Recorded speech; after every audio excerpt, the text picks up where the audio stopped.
Philly got together. Joel Embiid back in the lineup. Taking on Boston, still without Jason Tatum because of COVID. Tobias Harris draws the D. There's Joel Embiid knocking down the three. Kemba Walker made his debut the other night for Boston. Season debut, I should say. He had 19 in this game. And then it's Jaylen Brown with the finger roll. Go ahead. Yeah, Jaylen Brown was solid, Kemba as well, but defensively, Marcus Smart's a guy that's going to always give you great effort and gives you a chance to win. And, I tell you what, I was impressed with Boston and how they fought. They just didn't give in to the Sixers, even though they're a little undermanned, but they just didn't have any answer for the big fella. They just didn't have any answer. No, not many people do. Embiid backs down Tristan Thompson, knocks away the fadeaway. He had 42, and then Embiid to Tobias Harris. Jumper off the glass is good. 22 for him as well. And Philly wins it 117-109. Like everybody, they're missing folks as well, including Seth Curry.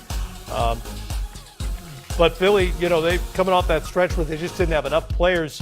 They had the cushion of the best record in the league when all that went down, Greg, but now at 10-5 and starting to get pieces back. What have you seen under Doc Rivers that tells you what this version of Philly can be? I do like the style of play. They do try to play fast. Embiid's not shooting. We showed the three there, but he's playing more below the free throw line. I like how they're utilizing Tobias Harris as well. And then the new additions. He didn't play tonight, but Seth Curry has been incredible. And Shake Milton, much improved this year. Danny Green had a really good shooting night tonight. So I think they're better defensively. They're philosophically better than they've been in the past as well, which I like. But listen, they still got the 800-pound gorilla in the room, to me, and that's going to be Ben Simmons. And as a reluctant scorer, man, it's just going to be hard for this team, I think, when you get in those critical stretches in the postseason and those long series where he's going to have to find a way to give them more offensively. He stuffs a stat sheet, but if you're trying to win a championship, I just don't know if your second best player is going to be able to survive getting 14 a night. Even though they do have some added firepower, I'd like to see him be a little more assertive. But I tell you, Joel Embiid right now playing as an MVP, like an MVP, and everybody else, their whole team, I just like how they're playing. And but for their issues that they couldn't control, they'd have the best record in the league right now. Yeah, Curry and Green are there to space the floor in those moments that Greg talked about late in games, Candace. But Ben Simmons is still Ben Simmons, and he still plays the way he plays. He's an incredible defender and sees the floor and does a lot of positive things. But as G.A. mentioned, at the end of games, where do you put him? How do you space it? What happens? And does his inability as a shooter really limit them as a contender in your mind? Well, we're finding out with this experiment with Golden State Warriors. You look at Draymond Green, and yes, he's amazing when he is a number 3, number 4 guy in terms of facilitating, in terms of stuffing the stat sheet, in terms of doing stuff that may not show up on the stat sheet. But when it's your guy, your number 2 guy, that's having 11 to 14 points, like GA said, it's not going to cut it in the Eastern Conference, especially. It's not going to cut it on a night in and night out basis, especially in the playoffs. And we've talked about this over and over and over again. When Ben Simmons doesn't have the ball, which is now you have somebody in the post as Joel Embiid that's going to command a double team. There were a number of times and a number of plays tonight where they just left Ben Simmons. And if you're number 2 on the team, defenses can't just leave you. And where are they going to utilize Ben Simmons where he can be best offensively when he doesn't have the ball in his hands?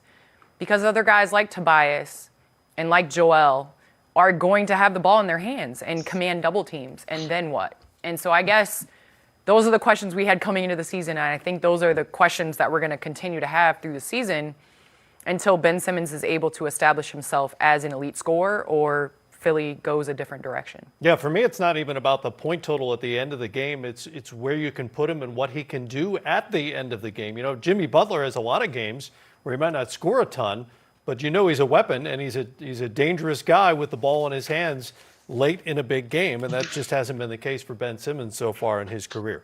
All right, we'll take a break. We'll get you updated on a couple of games out west. Before we do so, Kings and Clippers in LA. This is Paul George. Which version of P are we talking about now? I mean, it's PG-13 right now. Just a +2. So, GA, what do you take away from this first go-around of this Nets Big Three?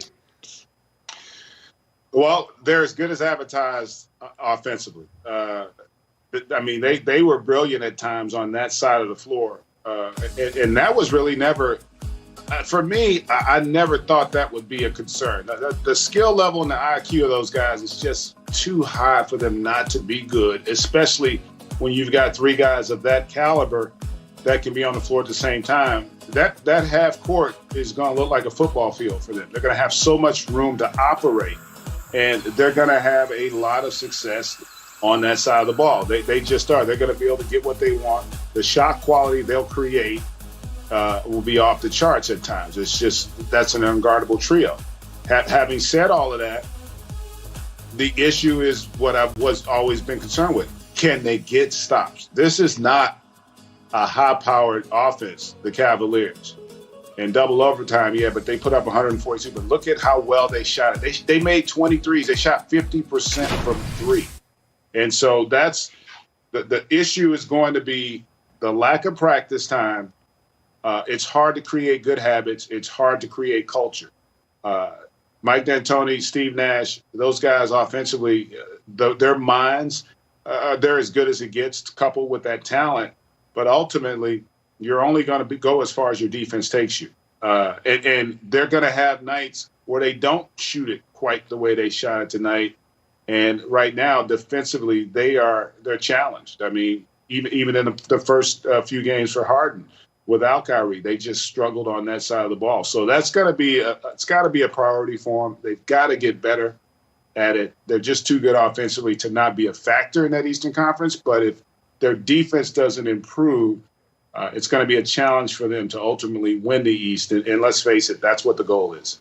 Yeah, CP, defense and depth were, for me at least, the two big questions when they put this trio together. They only got 10 points off their bench in this game.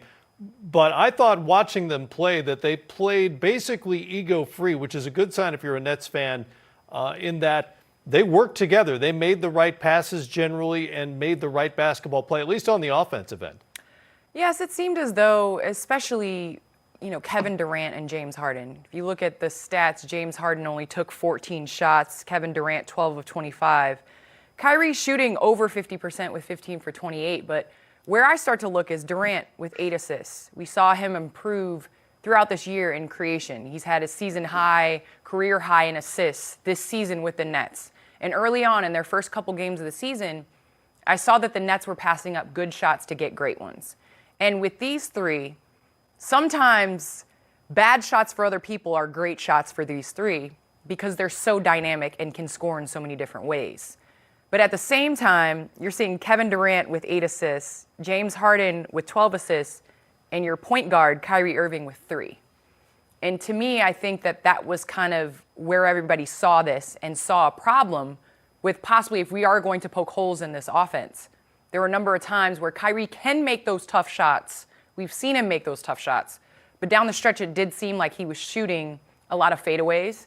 The passes were maybe a little bit late, and that comes with timing and all of that. Also, being back in Cleveland, you have to think that he was pressing a little bit and wanted to do a little bit more. And as teammates, when somebody goes home or goes back to where they played before, you want to get them going and you want to, really get them going offensively. So I do think some of those kinks will be worked out offensively, but I'm with GA. They've got to figure out how to defend. And I do think that at some point they need to go out and get another big because you don't want Kevin Durant to have to guard in the post night in and night out. Right. They only played 4 off the bench tonight, and Reggie Perry is a rookie. Played about 10 minutes in this game. He had 4 points, but it's a lot to ask out of him for an elite level contending type team in the Eastern Conference. Colin Sexton, he spoiled the show for the big three with 42. CP, a lot of those shots were easy in terms of them being open, him having space, but you still got to make it go. And the young man was great tonight. The young man down the stretch hit shot after shot. I mean, you see this finish attacking the paint. The Cavaliers both offensively destroyed Brooklyn in the paint, 64-48, but then outshot the three ball well. And that was a critique of Colin Sexton's game was his jump shot going to be able to catch up with the NBA and other point guards, because you have to be able to shoot the three from the point guard spot. And he made big play after big play, shot after shot, and just seemed to will his team to victory. And it was a lot of fun to watch him. We knew he competed, but to see him shoot that percentage from the field. And the Cavaliers are 7-7 now. And, they've dealt with a lot of injuries too, right? Darius Garland's still out. Sexton just recently came back, and, they compete. They have found a way to become a pretty proficient offensive team. I mean, when you look at the roster, you don't think that they're going to be that good offensively.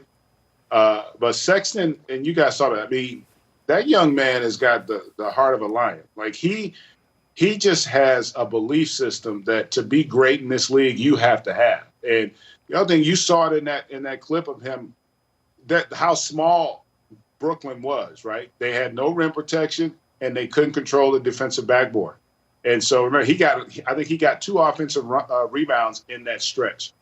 They were able to keep possessions alive, get multiple possessions, and that it creates a challenge for you. And they just fought. He was amazing. That's a guy, if you haven't watched him play a lot as an NBA fan, he's somebody you'd be willing to pay to go watch, because he competes, he brings it, and his guys feed off of his energy. He walks in, and even in tonight's game, he felt like he was the best player on the floor.